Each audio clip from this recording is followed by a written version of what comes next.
Have fun.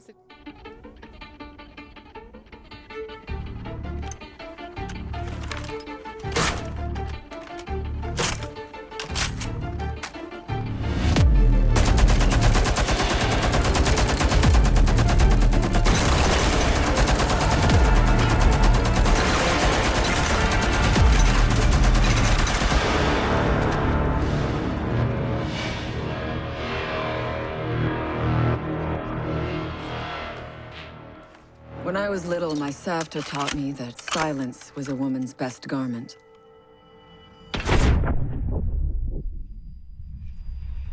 But I have to admit, I never really took her advice to heart.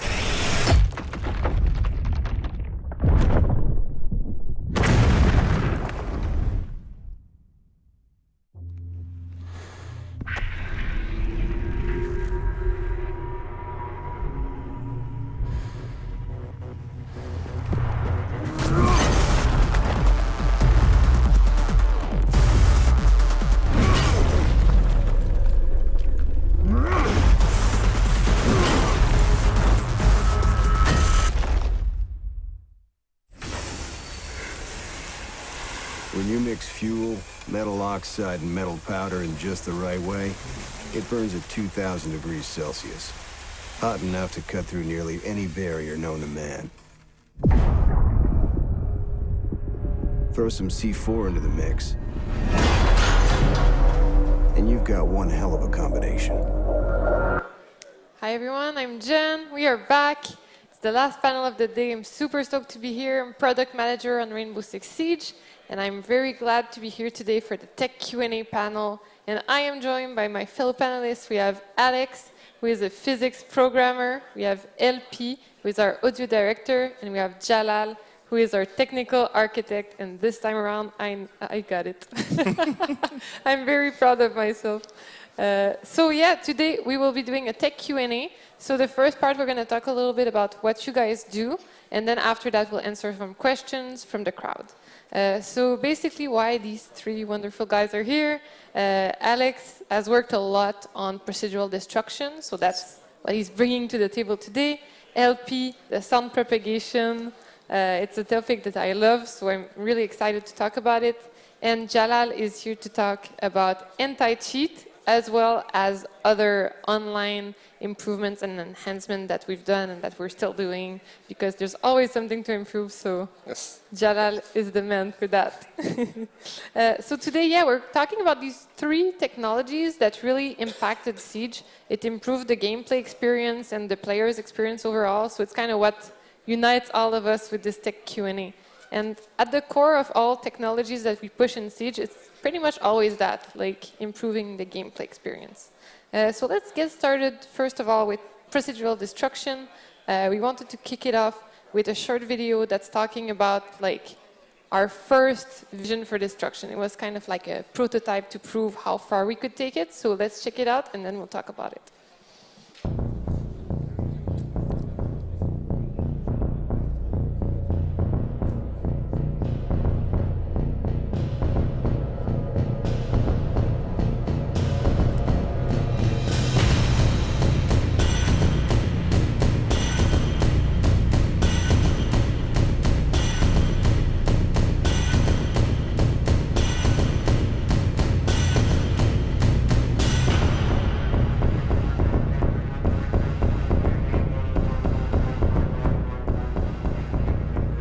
So this video was intended for internal use only, and we're sharing it today. What was it for exactly, Alex? Yes, this is actually the first tech demo we did to showcase the newly developed Real Blast destruction technology. In this video, we can see what we had at that time for the procedural destruction. We have procedural glass, procedural floors, and walls.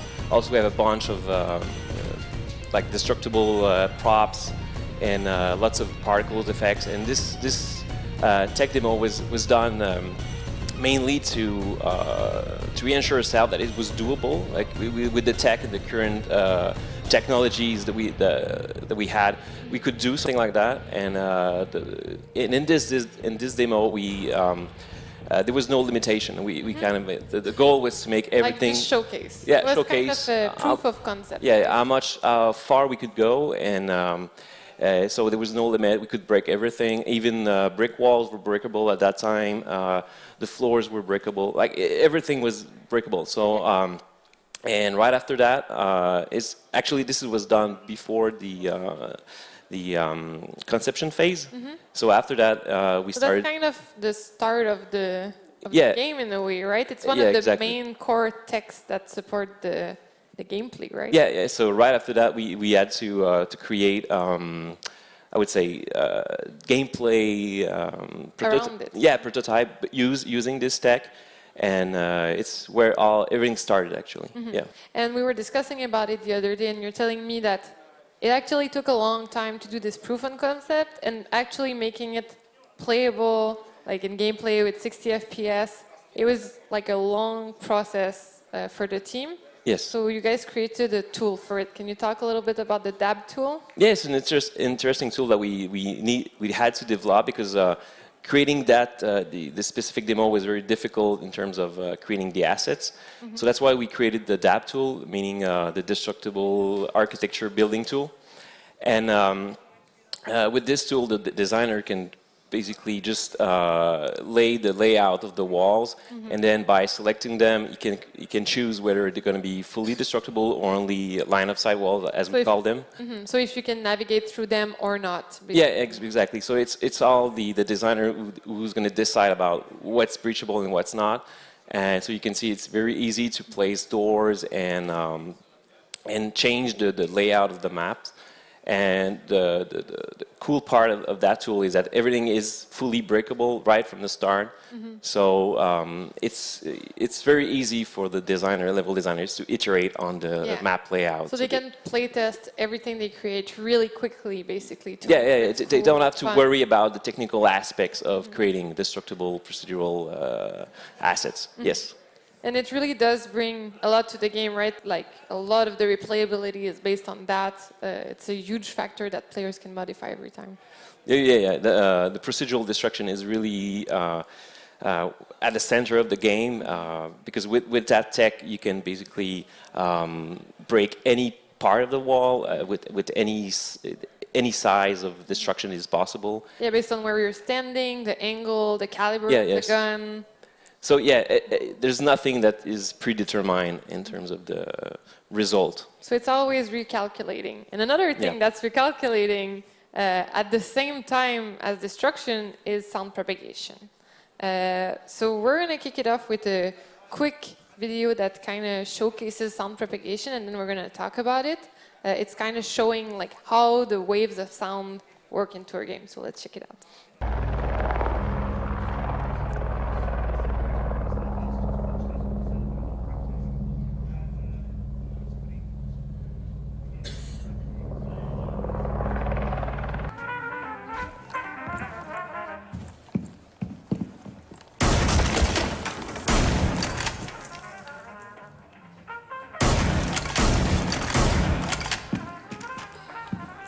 So LP, can you explain what is this? What are these colors? Those are not in the game usually. No, that's our debug display to see where the propagation paths are going.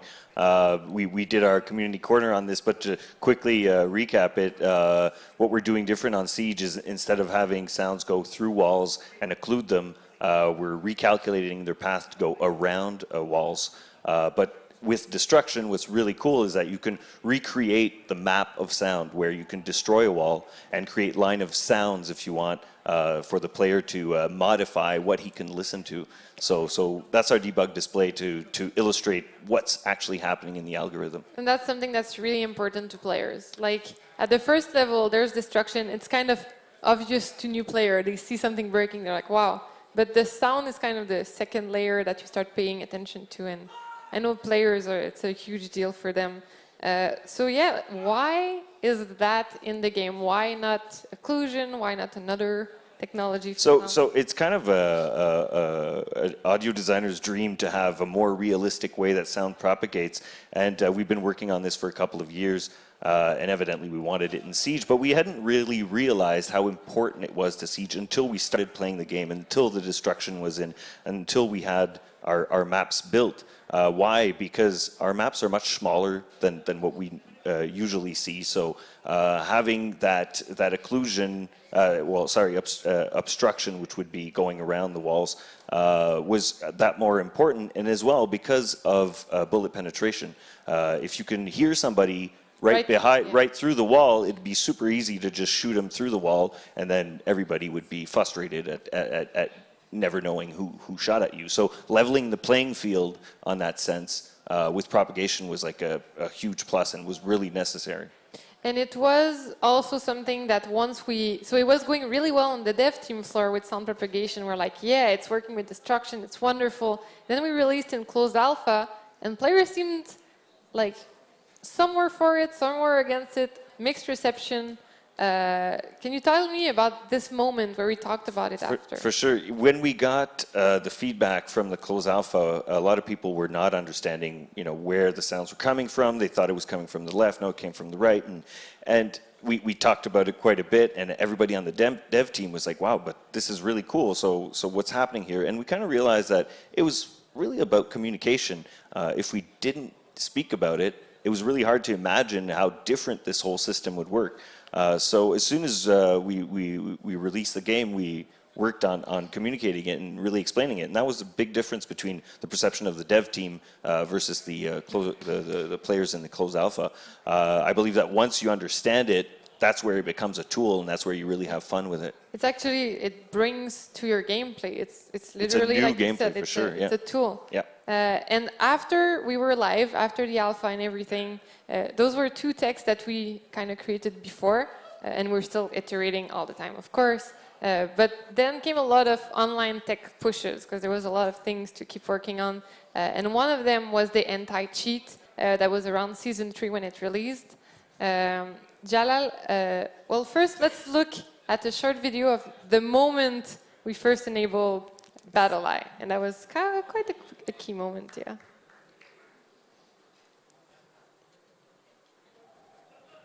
So what we're seeing on stream is just a streamer, and meanwhile, it's the first time ever that that the Battle Eye is enabled. So you're going to see a quick list of banned people running through, and it does make us quite happy.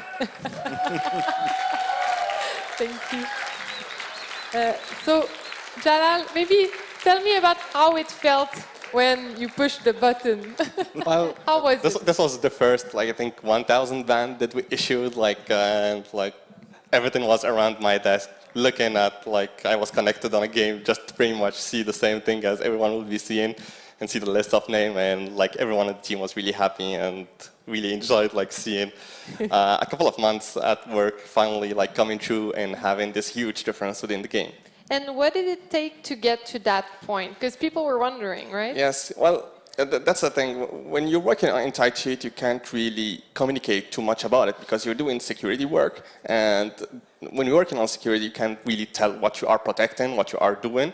So prior to that, it was a couple of months where we were actually improving and working on smaller solutions to actually improve our anti-cheat detection within the game.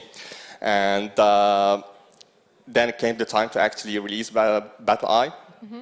And it was actually a huge difference that made in the game. I have a first fan question actually. It's not planned, but I saw it. One person asked, how big was your smile when you pressed the button? I think it was huge.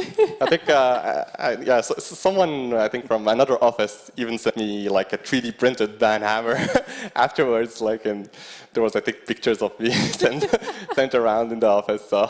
That was pretty good. Yeah. And that was kind of like an on-off switch, right? It's yes. It was a great moment. It was yes. People are not happy, and then suddenly everyone's like, woo. Yes. So how does it go about for other online techs? Well, a lot of the work that we're actually doing and we're continuing to do, we did through the last year, and now we're improving on, are more incremental work where we're pretty much looking at the groundwork that needs to be done within our online infrastructure, our hit registration, other topics. And the amount of work actually needed to see a huge improvement within the game is more incremental this time than actually it's just like on-off switch when you see the difference right away. And we're trying to improve as much as possible incrementally our online components in that sense. And we'll talk a lot more about that in depth tomorrow morning at the Year 2 panel. Yes. Because we have some plan that we're going to be sharing. Now let's go for the Q&A time. I am ready to have the first question on the screen, and we'll discover it together. Oh, that's totally for Jalal. Yes. I see something about servers. What does it mean when something is client-side versus server-side? Okay. So we'll get everyone on the same page. Okay. So something that's client-side means that it's computed on the client. So the player that's playing is going to do the simulation or whatever visual effect is going to be seen at a given time. It's going to be on his screen, computed locally. Something that's server-side is going to be computed on the server or simulated on the server and then shared to the other players. So usually something that's server-side is more consistent to all players actually looking at it. So but client-side usually if we move everything to server-side means that we're going to consume a lot of bandwidth. We can send all the data that's actually being visible to any player around to all the players. So we focus usually on everything that's very gameplay impacting, and this is what is actually done on the server side and then propagated around to all the clients. That is, I get it, yeah. Clear to you guys? Yeah. Perfect Any answer. questions? We're good? What's the second question? Yes. How has destruction changed since the conception of Siege to now? So that would be for you, Alex. Yes. I would say that it kind of we improved. Of course, we improved the performance, the speed, and also the stability of destruction, because we cannot afford destruction not to work one time than the other. So it improved a lot in that sense. We also improve on the visuals. The looks and yeah, we've had a few updates actually, the first time we introduced on Bartlett University, and there's another update when we did Favela, the outside shell destruction. Yes, we're constantly improving on what we can do with the destruction system and what we can add. One thing we added on the first season was the curved surfaces. Something was new, we improved the procedural destruction to include also curved walls.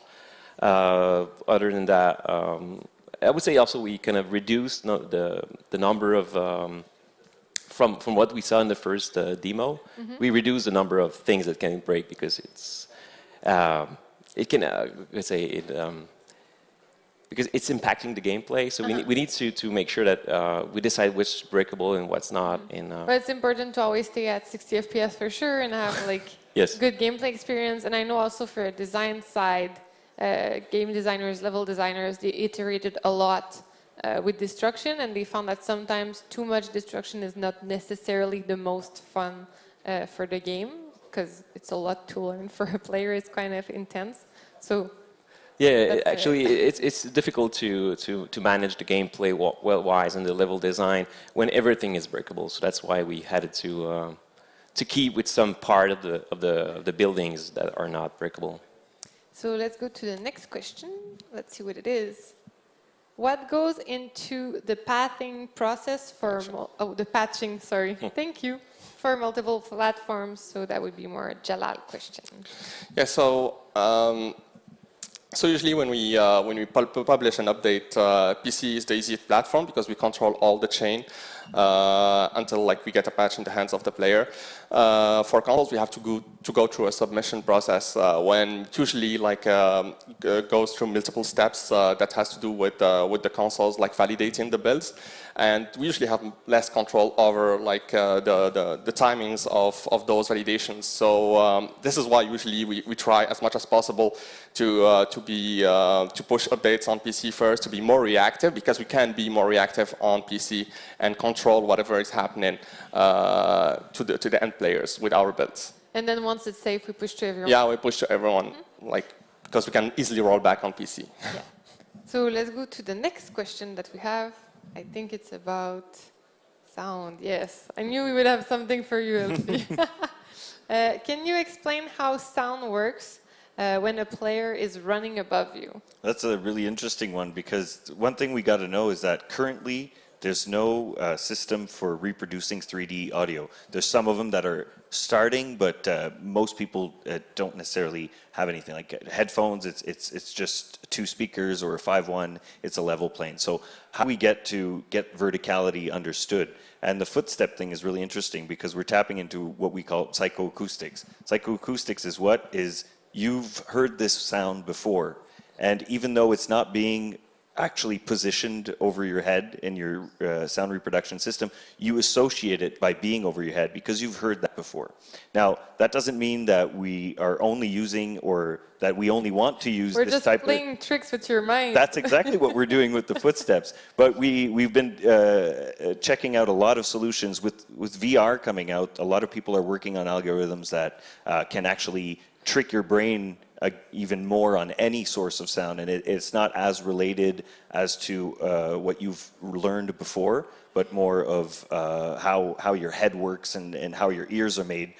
So there's a lot of new tech coming out like that, and we're really looking into how we can implement that in Siege, because we know it'd be really cool to be able to hear like a full 360-degree dome. Yes. It would be. And let's take one last question. Those questions, by the way, were from like Twitter, Facebook, Reddit. So thank you for everyone that submitted questions. Last question is, why was floor destruction reduced to specific hatches as opposed to being able to destroy any floors anywhere? We kind of touched upon it, but let's get more into it. It's an interesting question because that's what we had at the beginning, like in the first prototypes. Yeah, that we saw actually. Yeah, and the main reason why we ended up with having only traps is it's because of a gameplay reason. In Siege or in Rainbow Six, there was never any jump, and we wanted to stick with that. Not letting the player be able to jump. So if you were able to destroy a floor, you could kind of deny the access of a specific room or a part of a floor, and yeah. So that's why. So that's why we still have the floors that are breakable. Yeah, because we do have line of sight floors quite a bit. Like most of them are line of sight floors. And also having only specific areas where we can, like the traps basically, we can control more easily the verticality of the gameplay. So it's because with VR also to reinforce all the floors. Yeah, that would actually need a lot more reinforced walls and floors. That would be quite a long time. Let's just add 3 minutes to the prep phase and a lot of reinforcement. So that pretty much explains it. So thank you so much, guys, for your question, and thank you for being on this panel. So we kind of touched upon a lot of little topics. Well, it's actually big topics: destruction, sound prop, anti-cheat, and other online services, which we're going to discuss a lot more tomorrow. So those 3 kind of make Siege what it is today. So thank you guys for your work, and thank you for being there today, and thank you everyone who watched this panel. We're super stoked to have you here, everyone online, everyone in the room. Thank you. So see you guys. Well, we still have a match, so you guys should tune in for that match, and then we'll see you tomorrow as well for the finals. Thank you.